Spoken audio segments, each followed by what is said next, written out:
It was Castleford Night and the wind kissed my face, winter-baked.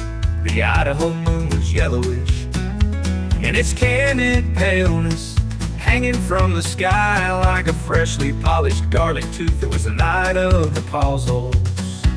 The dragonflies of time were absent, those farmers that came from Mexico to sow seeds of hope. They listened carefully, my frayed words in a very shaky Spanish, under the pandemic mask that imprisoned my words. The scholarship presentation about the college assistance migrant program was well received. Mrs. Rivera left her chores. She left the kitchen for a moment and approached me. Edgar, that girl you see over there is my daughter. Castleford farm slept in torpor and stillness, nocturnal of wheat and barley with its heart of corn.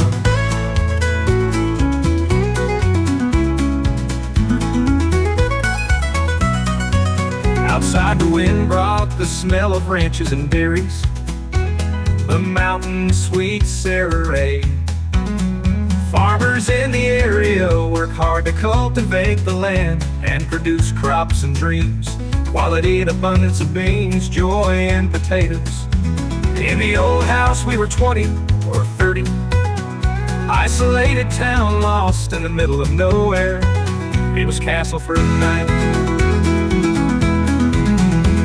The scholarship presentation about the college assistance migrant program was well received. Mrs. Rivera left her chores. She left the kitchen for a moment and approached me.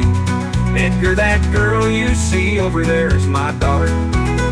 About the college, it made me the worst, in a words.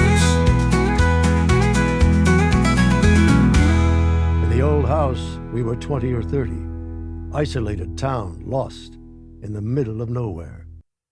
It was Castleford Night.